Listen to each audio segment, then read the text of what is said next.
continuar con la serie expositiva de la epístola a los romanos. ¿Sí? Hoy vamos a desarrollar dentro del capítulo 8 los versículos 18 al 25. Amén. Y nosotros ahora estamos en la tercera sección de la epístola. ¿Sí? Dijimos que en la primera sección eran los versículos 1 y 2, los cuales Pablo desarrolla la condición pecaminosa del ser humano ante Dios. Los versículos 3 y 4, el apóstol Pablo desarrolla el método de Dios para la salvación de la humanidad, ¿verdad? Él explica lo que es la justificación mediante la fe en Jesucristo. Y de los capítulos 5 al final de este capítulo 8 que estamos desarrollando, el apóstol Pablo nos habla o nos enseña sobre los resultados de haber sido justificados por la fe en Jesucristo. Amén. Él nos habla, ¿verdad? ¿Qué obtenemos como resultado de haber sido santificados, de haber sido apartados, de haber sido justificados, sellados por el Espíritu Santo de Dios? Y es maravilloso, hermanos, todo lo que hemos aprendido. Hemos venido hablando de la santidad, ¿verdad? Hemos venido hablando que hemos sido libres del pecado. Pablo nos enseña que hemos sido libres de la ley, ¿verdad? Pero estamos ahora en el capítulo 8, hermanos, que es un capítulo maravilloso. Algunos le dicen a este capítulo que es la cumbre de la fe cristiana. Alguien dijo que si el Evangelio fuera un castillo, ¿verdad? La epístola de los romanos sería el trono. Y este capítulo 8 de Romanos sería la perla preciosa de ese trono. Imagínense cuán importante y maravilloso es este capítulo. Yo no sé si usted ha podido escuchar desde el inicio, cuando iniciamos este capítulo, allí en el capítulo 1, ya está el tercer mensaje que da. Todavía nos quedan 1 o 2 mensajes más sobre este capítulo. Pero quiero decirte, amados, que este capítulo nos trae una libertad en nuestro pensamiento, nos trae una claridad, ¿verdad? Nos trae gozo, regocijo, y nos hace entender la obra maravillosa de Dios en la vida del creyente. Este capítulo, amados, este capítulo 8,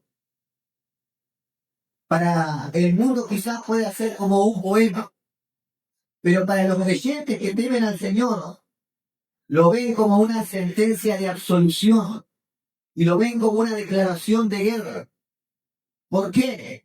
¿Por qué una sentencia de absolución? Porque dice la palabra, ¿verdad?, que somos libres de toda condenación, que no hay condenación para los que están en Cristo Jesús. Pero también es una declaración de guerra, porque aunque somos libres de toda condenación, amado, la carne sigue intentando pesar, ¿verdad? Y esto es lo que se refería al apóstol Pablo, allí en el capítulo 7, antes de comenzar el capítulo 8, el apóstol Pablo hace una declaración y él dice, así que con la mente sirvo a la ley de Dios, pero con la carne a la ley del pecado. Y esto, cuando lo leemos, parece ser ¿verdad?, una declaración de derrota. Con la mente sirvo a la ley de Dios, pero mi carne obedezco a la ley del pecado. Sin embargo, lo que Pablo nos está queriendo decir o nos está queriendo demostrar es la realidad del creyente, que su vida ha sido transformada y tiene una lucha diaria con el pecado. Amén. Eso es lo que el apóstol Pablo nos está queriendo decir. Pero ya en el capítulo 8 el apóstol Pablo comienza con una sentencia, amados, creo que la sentencia más liberadora que todo pecador le gustaría oír. Él comienza diciendo en el capítulo 8, ahora pues, ninguna condenación hay para los que están en Cristo Jesús. Amén. Ninguna condenación hay para los que están en Cristo Jesús. Llamado la realidad que los creyentes se encuentran en un estado de conflicto. Estamos a diario en un conflicto con nuestra carne que entiende, ¿verdad?, a llevarnos al pecado a través de nuestros pensamientos, a través de nuestras acciones. Estamos en un conflicto continuo. Amén. Pero no estamos en condenación. Ahora, esta declaración de que no hay condenación para los que están en Cristo Jesús llega a ser una sentencia que silencia la voz del enemigo. Amén. No hay condenación. Y esta sentencia echa por tierra toda artimaña, toda mentira del enemigo. Es más, esta sentencia es como esa trompeta que anuncia la libertad de los prisioneros. Y es que a veces no entendemos bien el Evangelio. No entendemos bien el poder del Evangelio. Amados, la cruz no solo pospuso la condenación, sino que la eliminó por completo. Él no dijo, no, tu condenación ahora va a quedar para después. No, la cruz no la pospuso, la eliminó a la condenación para aquellos que están en Cristo Jesús. La resurrección no ofreció una tregua, sino que directamente decretó la victoria. Y la sangre de Cordero, amados, no cubre el pecado parcialmente. La sangre de Cordero cubre el pecado totalmente. La sangre de Cristo nos cubre todo pecado. Y fue más que suficiente. Y cuando vamos a la epístola a los romanos y empezamos a estudiar la obra del Espíritu Santo en la vida del creyente, cómo Él mismo nos va llevando a una salvación segura, amados, en nuestro corazón brota agradecimiento. Amén.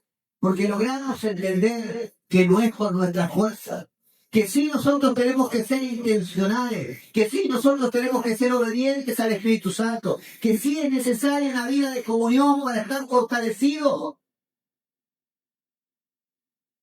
pero que en ninguna manera, nunca, la salvación se va a tratar de nuestros méritos. El mismo Dios que nos salvó nos va a conducir a buen destino. Amén. Amén. Y podrá correr hacia afuera, como yo lo hice en mi juventud, ¿verdad? O como el hijo pródigo, que siendo hijo, tomó las riquezas de la herencia de su padre y se fue y la despilfarró allí en el mundo, ¿verdad? ¿Y qué pasó con ese hijo? Llegó un momento de quebranto y dijo, yo acá estoy queriendo comer las sobras de los cerdos y en la casa de mi padre tengo todas las cosas, volveré y pediré perdón a mi padre. Y esa, hermanos, es la historia del creyente que ha sido regenerado. Puede tener muchos errores. Quizás hoy puede tomar la decisión de apartarse, ¿verdad?, de la congregación. Pero Dios se va a encargar a través de la lucha y la tribulación de traerte de nuevo al redil. Pastor, y si no pasa, es porque nunca fuiste una venda de Jesús.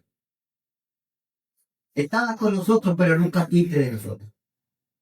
¿Le dice la palabra o no? Amén. Y la única forma que tú tengas la naturaleza divina es yendo a la cruz. Amén. Aquel que va a la cruz muere juntamente con Cristo y resucita juntamente con Él a nueva vida. Amén. Y en esa vida, amado, participa el Espíritu Santo guiándonos a una salvación segura. Respecto a esto, amado, el apóstol Pablo no está diciendo, sin embargo, no hay condenación para todos.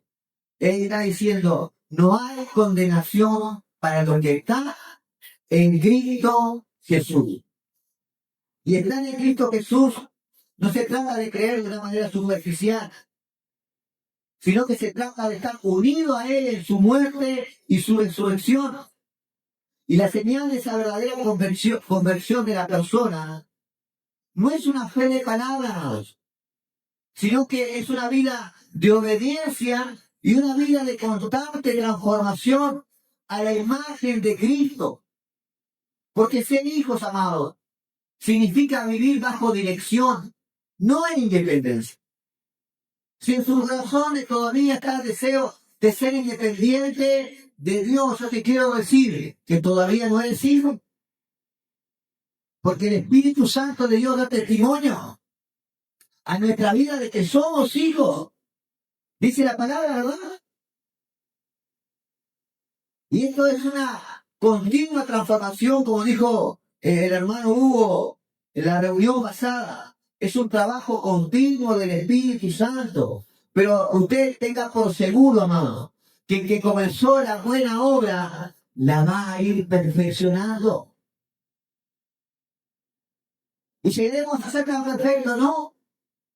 Mientras estemos en este cuerpo de pecado, no vamos a alcanzar la perfección que se requiere. Pero vamos a ir perfeccionándonos a medida que aprendemos a ser obedientes a la guía del Espíritu Santo de Dios. Miren lo que dijo Charles Spurgeon, un predicador del avivamiento, pastor y predicador, Charles Spurgeon. Él dice, con respecto a lo que quiénes son los que están en Cristo, él dice, cuando el creyente tiene que esforzarse al máximo para mantenerse firme, cuando siente que no puede avanzar ni un centímetro sin luchar por ello, cuando tiene que clamar en la agonía de su espíritu con la fuerza de la tentación, aún puede apoyarse en la palabra de Dios y decir, y sin embargo, ninguna condenación hay para mí, porque estoy en Cristo Jesús. Amén. No estamos condenados, ni podemos estarlo. Esa persona que está en Cristo Jesús puede luchar, puede lamentarse, puede llorar, pero no están condenados, sigue diciendo Spurgeon. Dice, los hombres se reconocen por su carácter. La vieja naturaleza ya no los gobierna. El Espíritu Santo guía sus vidas, tanto en su caminar secreto con Dios, como en su conversación pública con los hombres.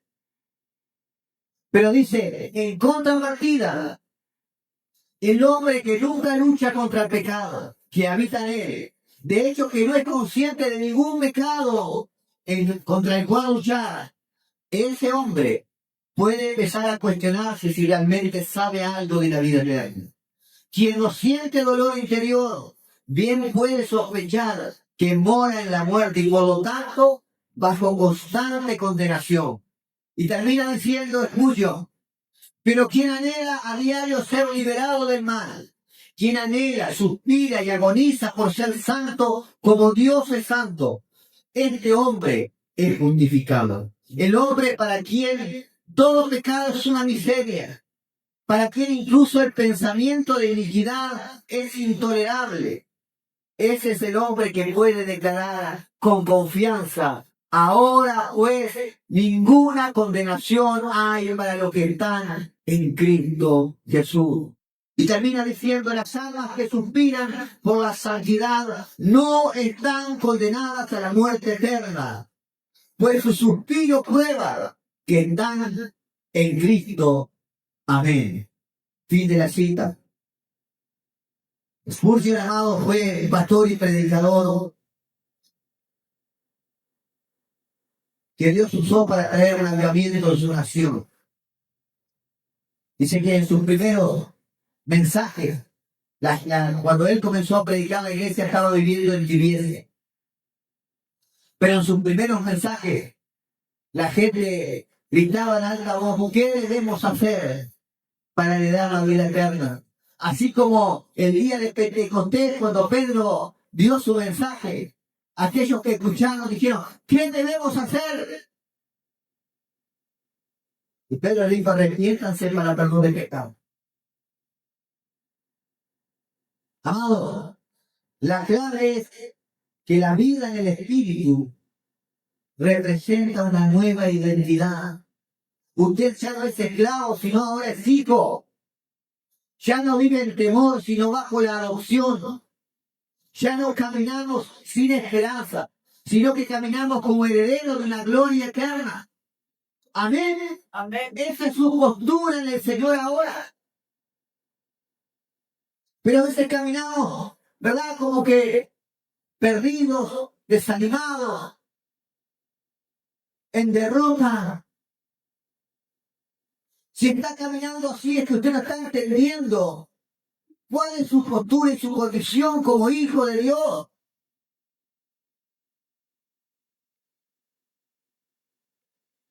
Yo quiero desarrollar estos versículos 18 al 25, esta era la introducción. Pero para entrar a este desarrollo necesito tocar lo que el hermano Hugo dijo la reunión pasada. Él declara una verdad maravillosa de lo que está en Cristo.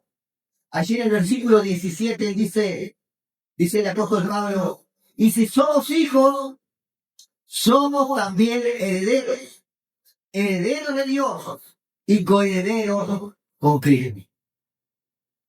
Qué maravilloso, ¿no? Herederos de Dios y coherederos con Cristo. Escuche, la adopción es el mayor privilegio que podemos obtener de la gracia. Porque el pecador no solo es perdonado, sino que también es insertado a la familia de Dios. Y esto es maravilloso, porque ahora no solo somos siervos, sino que somos herederos de Dios y coherederos con Cristo. Todo lo que pertenece a Cristo le pertenece a todos aquellos que están en Él. Ahora, el apóstol Pablo, en la segunda parte del versículo 7, sin ningún romanticismo dice algo que parece ser muy duro, pero es una realidad en la vida de creyente. Él dice, comenzó diciendo, somos hijos y somos hijos también, somos herederos y coherederos con Cristo, pero él dice aquí en la segunda parte, si en verdad padecemos con Él, a fin de que también seamos glorificados por Él. Y esto parece medio contradictorio, porque estamos en Cristo, ¿por qué tenemos que padecer la aflicción y sufrimiento? Justo con Él, amado. La afiliación a Cristo, la unión con Cristo, implica tanto la cruz como también la corona. Queremos la corona, pero no queremos pasar por la cruz.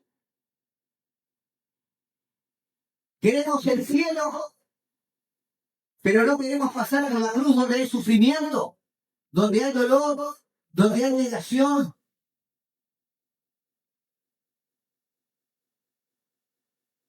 El Espíritu Santo de Dios, amados, nos lleva a compartir los sufrimientos de Cristo, pero también garantiza que vamos a compartir la misma gloria de Él.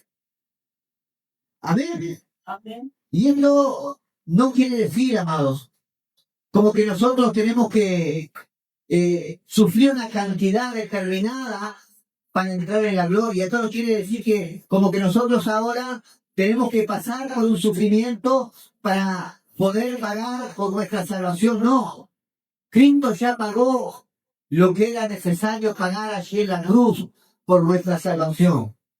Pero la palabra dice en Filipenses 1:29 y varios versículos más, pero por razones del tiempo no los voy a nombrar.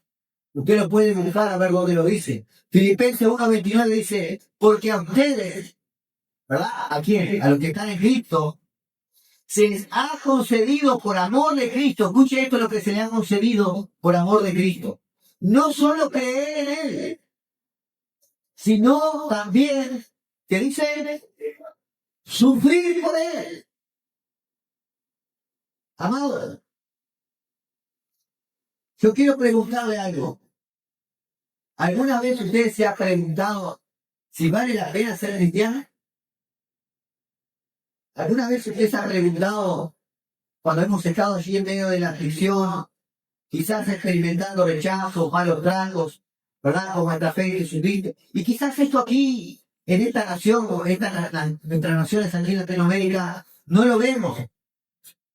Pero sí nuestros hermanos que están allí en Europa, en África, ¿verdad? En Asia, que están experimentando persecución. Quizás se podrían preguntar, ¿verdad? ¿Valdrá la pena todo esto? ¿Valdrá la pena sufrir por mi fe en Jesucristo? O quizás también te puedes preguntar ahí, en medio de tu lucha con ese pecado que mora en ti. ¿Valdrá la pena negarme a los deseos de la carne por agradar a Dios? ¿Valdrá la pena?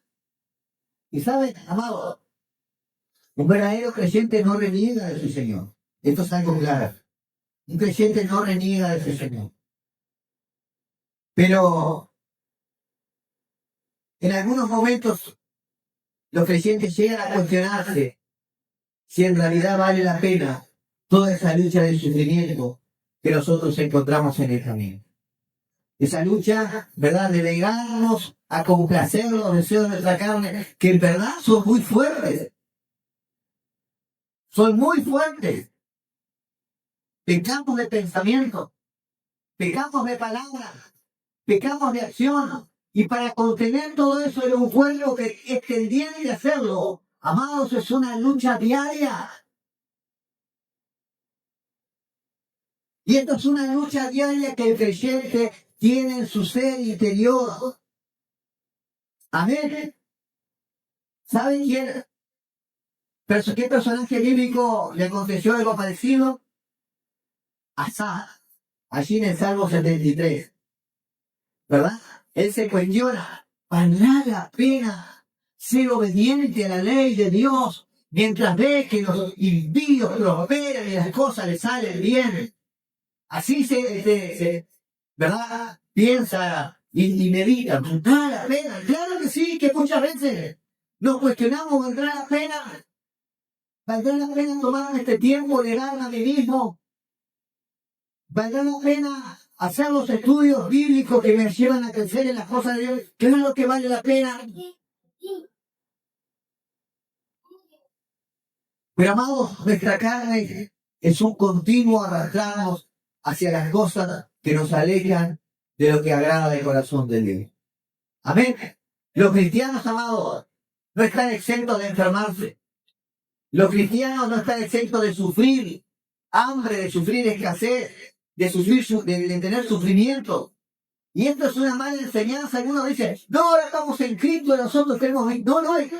¿A quién le pasó esto? Por favor, dígame. Cuando vinimos al Señor, ¿quién no ha pasado tribulación? ¿Quién no ha pasado escasez? ¿Quién no ha tenido enfermedades? Eso es algo que no es bíblico decir eso. Y al decir eso, mucha gente que no conoce la palabra se desanima. Y les pasa como a Job, ¿se acuerdan? ¿Verdad? Job había perdido todo. Y vienen sus amigos y tuvieron unos días ahí que no hablaron nada. Mientras no hablaron nada, hicieron bien. Qué bien que hicieron sus amigos mientras no hablaron. Pero cuando hablaron, metieron la cara. Porque dijeron, ¿no será que habrás pecado contra Dios, por eso estás en esa condición?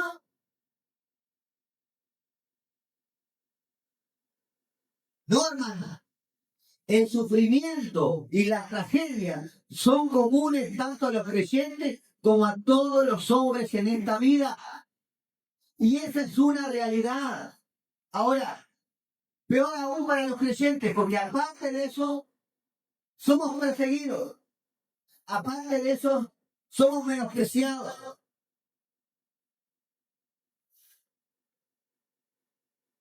Entonces Pablo, cuando relata estos versículos del 18 al 25, ¿verdad? Pablo nos está guiando a mirar el sufrimiento humano desde la perspectiva de Dios. Y él toma como línea, ¿verdad? Como pie lo que dice en el versículo 17, cuando dice de que sufrimos con Cristo para ser glorificados con Cristo. Teniendo en cuenta que este sufrimiento, el apóstol Pablo comienza allí en el versículo 18 Comienza diciendo, escuche, pues considere que el sufrimiento de este tiempo presente no son dignos de ser comparados con la gloria que nos ha de ser revelada. Porque el anhelo profundo de la creación es aguardar ansiosamente la revelación de los hijos de Dios. Porque la creación fue sometida a vanidad. No de su propia voluntad, sino por causa de aquel que la sometió en la esperanza de que la creación misma será también liberada de la esclavitud, de la corrupción, a la libertad de la gloria de los hijos de Dios. Pues sabemos que la creación entera gime y sufre hasta ahora dolores de parto. Y no solo ella, sino que también nosotros mismos, que tenemos las primicias del Espíritu, aún nosotros mismos gemimos en nuestro interior aguardando ansiosamente la adopción como hijos, la redención de nuestro cuerpo, porque en esperanza hemos sido salvados, pero en la esperanza que se ve no es esperanza. Pues ¿por qué esperar lo que no vemos? Pero si esperamos lo que no vemos, con paciencia lo aguardamos. Amado, Pablo comienza con este versículo 18, dándonos ánimo a perseverar en el sufrimiento presente que nos espera, ¿verdad? Manteniendo nuestra mirada puesta en la gloria futura que Dios nos ha prometido. Él dice en el versículo 18, pues considero, otra versión dice, pues tengo por seguro, pues tengo por cierto, ¿verdad? Que los sufrimientos de este tiempo presente no son comparables con la gloria venidera que en nosotros ha de manifestarse. Amado, esta es una declaración maravillosa. Primero nos dice, ¿verdad? No hay condenación para los que están en Cristo Jesús, pero aún van a tener sufrimiento. Pero les digo una cosa, ese sufrimiento que ustedes van a experimentar no se compara con esa gloria que van a recibir cuando Cristo venga. Pablo, en 2 Corintios capítulo 4, versículo 17, hace una declaración paralela. Él dice, pues esta aflicción leve y pasajera nos produce a nosotros, al creyente, un eterno peso de gloria que sobrepasa toda comparación. Al no poner nuestra vista en las cosas que se ven, sino en las cosas que no se ven, porque las cosas que se ven son temporales, pero las cosas que no se ven son eternas. Qué maravilloso. Cuando Pablo dice estas palabras, él no está restando importancia al sufrimiento, él no está restando importancia a los dolores que vamos a experimentar, a los rechazos que vamos a experimentar en esta tierra, ¿verdad? Porque Pablo sabía lo que era sufrir. ¿Cuántos han leído así 2 Corintios capítulo 11? ¿Cuántos han leído? Por ahí anóteselo, 2 Corintios capítulo 11, ustedes lo van a leer y Pablo desarrolla todo el sufrimiento, todo lo que él ha experimentado. Él dice, ¿verdad? Que sufrió azotes, que sufrió prisiones, que sufrió persecución, que sufrió peligro, que sufrió hambre. Entonces Pablo está hablando de una perspectiva como un conocedor de la aflicción. Él no está diciendo porque no lo haya padecido. Él está diciendo, aunque yo también he sufrido todo esto, aunque yo he experimentado todo este dolor, aunque yo he sido azotado, ¿verdad? Aunque yo he sido apedreado, quiero decirte lo siguiente, nada de eso se compara con ese tremendo peso de gloria que recibiremos. No hay comparación, no hay una medida, no hay una forma que podamos compararlo, no hay una medida que lo compare. Amado, en este versículo 18, Pablo pone todo el sufrimiento humano en una perspectiva eterna. Él no está minimizando el dolor, Él no está minimizando las lágrimas. Pero Él lo que hace es elevar los ojos de la iglesia a la certeza de una gloria futura, esa certeza, amados, que supera toda, ¿verdad?, aflicción pasajera. Él desvía, hace que desviemos la mirada de esa situación, de esa aflicción, de ese problema. ¿No te pasa a ti? Cuando estás en medio de situaciones, de aflicciones, de preocupaciones, tu mirada ¿dónde está? En eso. ¿Y qué es lo que logramos? Más aflicción para nuestra vida, más preocupación para nuestra vida. Pero si nuestra mirada está en las cosas eternas, en las cosas que no se ven, entendiendo que todo eso es pasajero, que el tiempo de ese sufrimiento, que el tiempo de esa aflicción va a pasar. Amado, eso te tiene que traer regocijo, eso te tiene que traer paz, eso te tiene que traer certeza de que la vida cristiana es maravillosa, que a lo que estamos en Cristo Jesús, todas las cosas obran para bien. Dale un fuerte aplauso al Señor. Aleluya. Todas las cosas obran para bien. Pero cuánta paz y cuánta tranquilidad hay en nuestra mente y en nuestro corazón, que aún en medio de la aflicción podemos decir, llegará el día que Cristo vendrá. Y mi gozo será pleno. Y ya no habrá más llanto, ni más dolor, ni más aflicción. Y todo esto, ni lo voy a recordar, dice la palabra. No vamos a recordar esa aflicción. Porque será tan maravilloso la gloria que vamos a compartir con el Señor, amado. Escuche, el mundo mira el sufrimiento y lo ve como una desesperación. Es más, el incrédulo sufre sin ninguna esperanza. Pero el cristiano ve el sufrimiento como una preparación para la gloria. Amén. El cristiano ve el sufrimiento como una preparación para la gloria porque entiende que esa aflicción, esa situación, ese sufrimiento no es eterno. Ese sufrimiento, esa aflicción tiene un tiempo de culminación. Y los que ya tengamos algunas canas, ¿verdad? Otros no porque se tiñen. Sabemos que toda aflicción que hemos pasado no ha sido eterna. Han sido periodos en los cuales hemos estado afligidos y el peor error en nuestra vida fue poner la mirada en esa aflicción.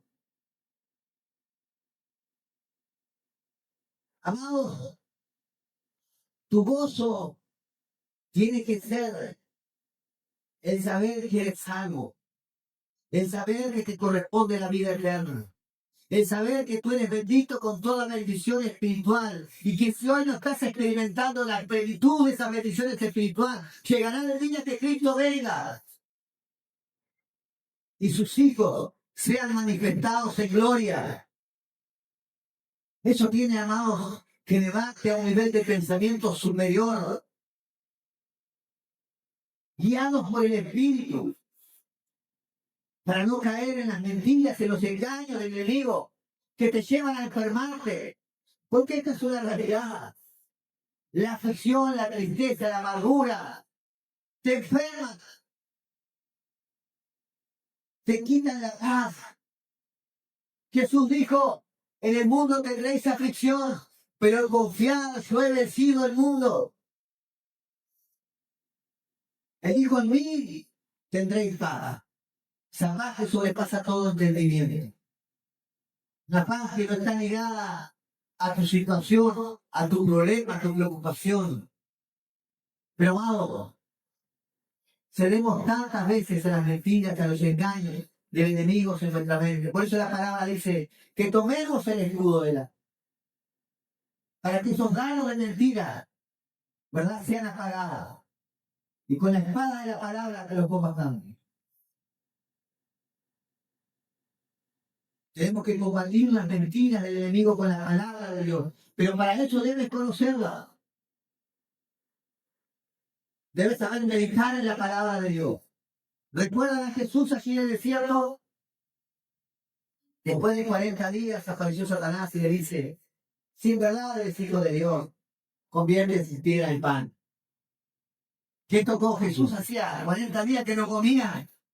Justamente lo que él no le dijo, toma las riquezas en ese momento. Dijo, lo primero que una persona anhela,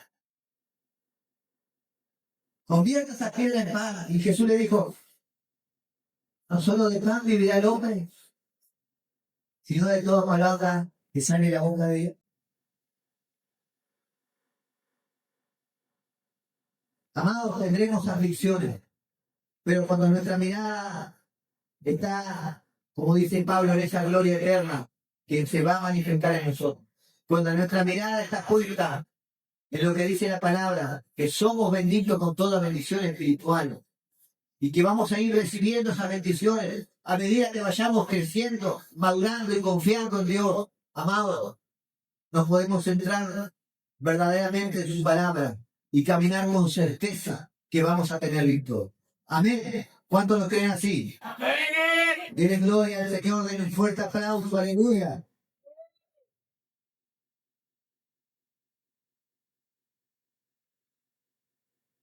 Amados, por más grande que sea la aflicción, no se puede comparar con la grandeza de las bendiciones que en Cristo tenemos.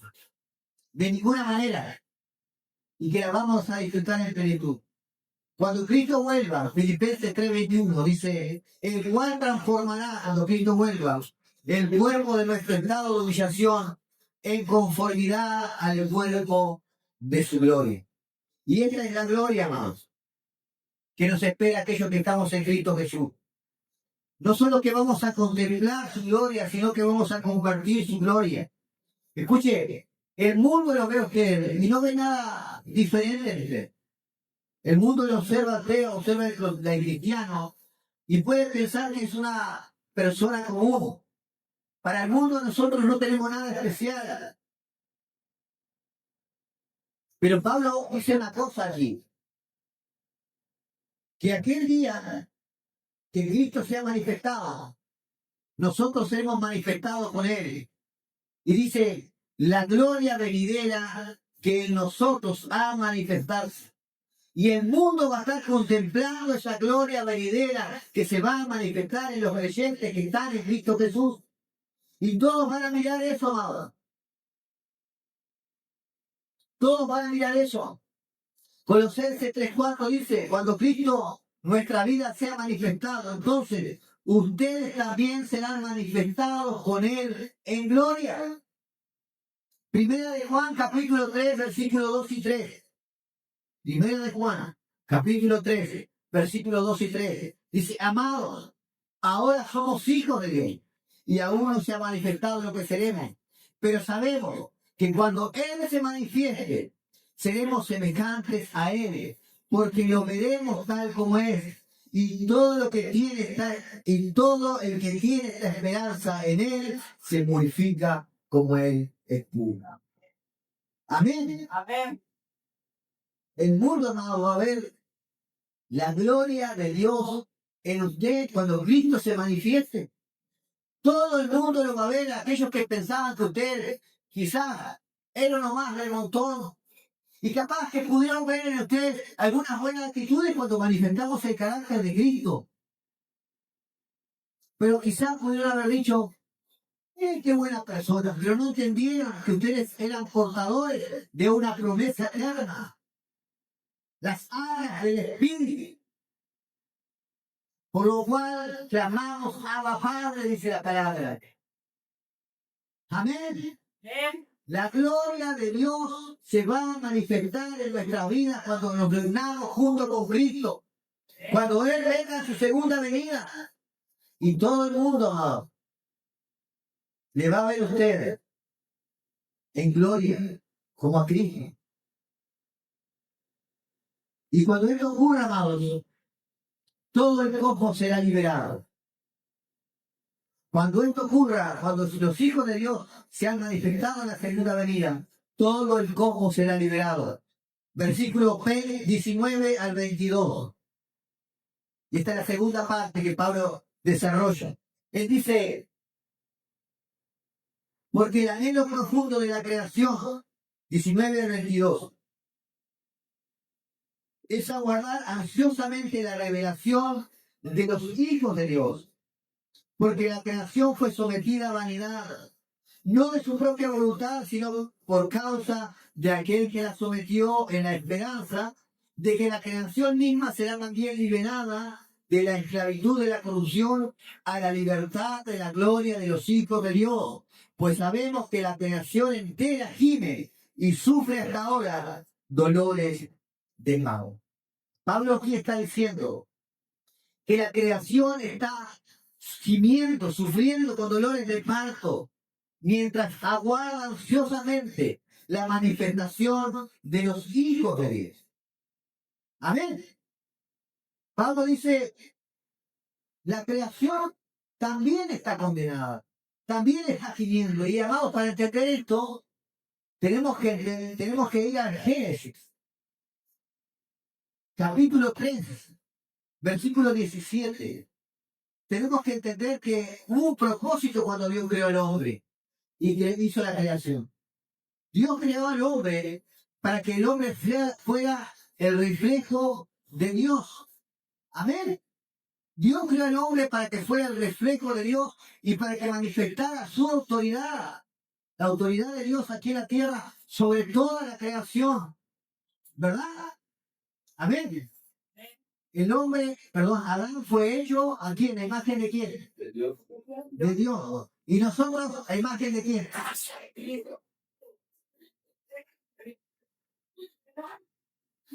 Génesis 5:13.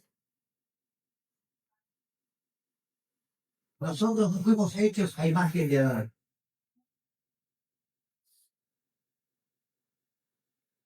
Adán fue hecho a imagen de Dios. Pero a raíz del pecado, los hijos de Adán fueron hechos a imagen de Adán. Por eso la palabra dice, o estamos en Adán, o estamos en Cristo. Entonces, a raíz del pecado, dice Génesis capítulo 3, versículo 17. Génesis capítulo 3, versículo 17. Entonces el Señor dijo a Adán, escuche, varón, escuchen, por cuanto has escuchado la voz de tu mujer y has comido del árbol del cual ordené diciendo, no comerás de él. Por cuanto has escuchado, varones, no escuchen la voz de tu mujer. Por cuanto has escuchado la voz de tu mujer y has comido del árbol del cual ordené diciendo, no comerás de él, maldita será la tierra por tu causa. Toda la naturaleza, toda la creación, todo lo creado fue sujeto a maldición por causa del pecado de Adán. Amado, toda la creación gime, toda la creación. Usted observa esta naturaleza y aunque David allí en el Salmo 19 dice, los cielos cuentan tu gloria, la gloria de Dios, y el firmamento anuncia la obra de tus manos. Aunque David dice, habla de lo maravilloso de la creación, y cuando nosotros observamos es maravillosa la creación. Amado, la creación está en un deterioro continuo. Está imperfecta. La creación no cumple el propósito por el cual Dios la creó mismo. Escuche, dice versículo 20, porque la creación fue sometida, ¿a qué dice? A vanidad. ¿Qué quiere decir esta palabra vanidad? Quiere decir vacío, está sin ningún sentido. La naturaleza parece que nunca llega a realizar ningún resultado. Carece de propósito para el cual fue creada. Y esto es porque hay un deterioro, hay muerte en la naturaleza. Dios no creó la naturaleza tal como la vemos hoy. Y aún así mismo es maravillosa a nuestros ojos. Imagínense cuando Dios restaure todas las cosas. ¿Puede imaginarse? David dice, los cielos presentan tu gloria. Está hablando de la maravillosa creación de Dios. Pero aún una creación que está como inerte, sin cumplir el propósito, sin dar el fruto que debería dar, así como el hombre en su naturaleza pecaminosa. Amados, Dios le está mostrando al hombre a través de la creación lo dañina, lo horroroso que es el pecado, cómo daña. Pero Pablo nos recuerda que estos gemidos no son de muerte, sino que son de paz. La creación no gime porque está muriendo, sino porque está a punto de dar a luz una nueva realidad. Amén. Está esperando la manifestación de los hijos de Dios para nuevamente entrar en esa gloria maravillosa que Dios ha prometido. Versículo 23. Y no solo ella, sino que también nosotros mismos, que tenemos la primicia del Espíritu. ¿Cuánto tiene la primicia del Espíritu? Amén. Aunque nosotros mismos gemimos en nuestro interior, aguardando ansiosamente la adopción como hijos, la redención de nuestro cuerpo. Escuche esto. Aquí vemos la tensión entre el ya y el todavía. Pero esto, amado, no es una marca del cristiano. Nosotros vivimos en esperanza. Spurgeon decía, el creyente lleva dos realidades dentro de sí. Lágrimas en los ojos y esperanza en el corazón. Ahora puede llorar, pero mañana sonreirá por la eternidad. Y esto es lo que el apóstol Pablo quiere mostrarnos, amados. La vida en el Espíritu no está exenta de sufrimiento, pero en realidad está sostenida por una esperanza inquebrantable. Vivimos de esperanza en esperanza, entendiendo que el sufrimiento es real, pero no es definitivo. Amados, la gloria es futura, pero ya está asegurada. La gloria va a venir y está en un futuro para nosotros, no para Dios. Pero ya está asegurada, ¿por qué? Que dice la palabra, que tenemos que las primicias del Espíritu. Se nos da como anticipo de la salvación y de la gloria venidera. Y esta, amados, es la clave esencial para enfrentar las tribulaciones. Quienes viven en el Espíritu deben aprender a mirar hacia arriba, sabiendo que los sufrimientos presentes no se comparan a la gloria futura. Los sufrimientos presentes tienen un tiempo, ¿verdad?, en el cual van a terminar. No van a ser para toda tu vida. Algunos son momentanos, unos tienen más tiempo que otros, pero no van a ser eternos, van a terminar en un momento. Esta esperanza, amados, no es una ilusión, sino que es una certeza. El apóstol Pablo no está diciendo tal vez, sino está diciendo, tengo por cierto, tengo por seguro. Porque el creyente no vive de suposiciones. El creyente vive de convicciones, entendiendo que el dolor y el sufrimiento, amados, nos recuerda que todavía no estamos en casa. Usted no está en su casa. No se acostumbra a este mundo. No se acomoda a este mundo. Este no es su hogar. Amén. Este no es su hogar. Y esos sufrimientos nos recuerdan que este no es nuestro hogar, sino que somos peregrinos en este lugar. Nuestra patria celestial es eterna. Amén. No es esto. Esto es pasajero.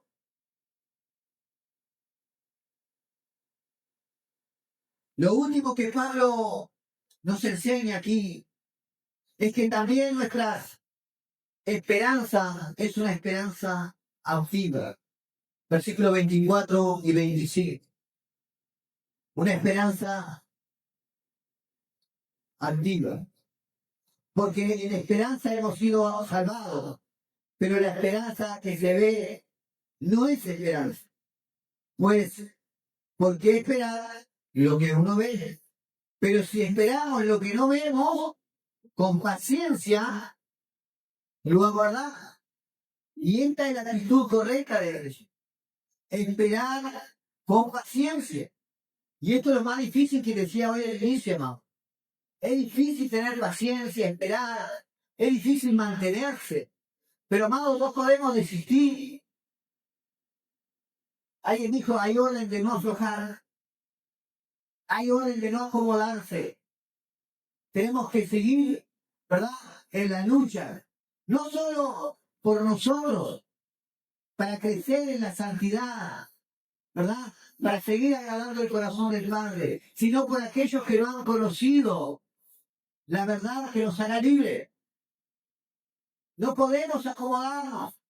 No podemos olvidarnos de esas almas necesitadas. La iglesia tiene un propósito por lo cual está en esta tierra. Y es compartir el mensaje de la palabra. Amén. Amén. La esperanza no es una huida de la realidad, sino la perseverancia en ella. Es confiar en que incluso cuando todo parece contrario, cuando todo parece, ¿verdad?, que no sale como nosotros pensábamos o como nosotros creíamos, Dios está preparando la gloria eterna y esto es una realidad, una verdad eterna. Amados, la clave aquí es que la vida cristiana no se puede interpretar con las lentes del presente. Usted no puede interpretar su vida cristiana con su situación presente, sino con la certeza de lo que va a experimentar en la eternidad. El sufrimiento es inevitable, pero la gloria es incomparable. Las lágrimas de hoy tendrán su fin, pero el gozo y la alegría serán eternos. Pablo dice que la carne gime, que la creación gime, amado. Pero el Espíritu nos da esperanza y esta esperanza es el ancla que mantiene nuestra alma firme hasta el día que la gloria de Dios sea manifestada en nosotros. Amén. Amén. Ahora la pregunta es, ¿a qué se refiere con la gloria de Dios? ¿Qué es la gloria de Dios? Capaz que lo imaginamos algo, ¿verdad? Estar en la presencia de Dios y claro, engloba muchas cosas, pero la gloria de Dios, aunque es difícil de comprender, incluye todas las promesas que Dios nos ha otorgado. Y dice que son inescrutables riquezas de Cristo. Efesios capítulo 3, 8. La gloria de Dios o la gloria futura incluye la renovación completa de la creación a su perfección y sus propósitos originales. La gloria futura incluye nuestra libertad del pecado y su corrupción, incluida la redención completa de nuestros cuerpos. Ya no vamos a habitar más estos cuerpos de pecado y de muerte. Vamos a habitar cuerpos glorificados que Dios está preparando para nosotros. La gloria futura está garantizada por nuestra posesión presente del Espíritu Santo, que son las primicias de nuestra redención. Amén. Ponete de pie. Gloria al Señor.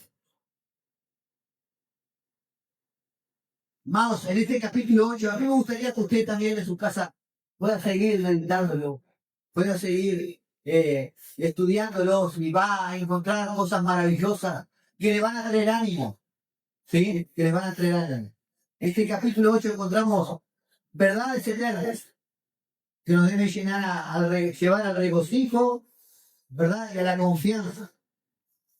Iglesia, mantengamos la mirada puesta en la gloria futura prometida. Amén. Amén. Vamos a perseverar en los sufrimientos presentes con esperanza de esa gloria maravillosa, sabiendo que ya todas las cosas nos fueron dadas en Cristo Jesús. Y si hoy hay sufrimiento presente, es porque vivimos en un mundo caído. Pero Dios ha prometido una gloria futura. Amén. Y Dios no ha deudado de nadie, lo que Dios ha prometido Él va a cumplir, iglesia. Amén. Y saben, creo que estamos en los momentos más cercanos a Él. La iglesia hoy está viviendo las últimas horas. Así que Cuanto más nos aferremos a Dios, más Dios nos va a usar, más gloria para la eternidad. Amén. Porque cuando tú inviertes en las cosas de Dios, las coronas son eternas. Amén. Esa es la mejor recompensa. Vamos a orar. Padre, te damos gracias, Dios mío, por tu favor, por tu infinito amor y tu gran misericordia. Queremos darte gracias, Señor, por esta palabra, Señor, que tu apóstol Pablo, inspirado por el Espíritu Santo, trae a nuestras vidas. Esta palabra, Señor, que nos llena de regocijo, que nos llena de confianza, Señor, que nos guía, Dios mío, a caminar en medio de la aflicción, sabiéndose que la gloria futura será mayor, Señor. Y que no habrá un sufrimiento, Señor, en esta tierra, que se pueda comparar con tal gloria, Señor. Por eso yo quiero pedirte, Dios mío, que traigas entendimiento, discernimiento espiritual a nuestra gente, para que en los momentos de aflicción, en los momentos de tribulación, tu palabra, Señor, venga a nuestras vidas, guiadas por tu Espíritu Santo, para llevarnos, Señor, a una victoria segura. Te lo pedimos en el maravilloso nombre de Jesús y te damos gracias. Amén, amén y amén. Fuerte el aplauso.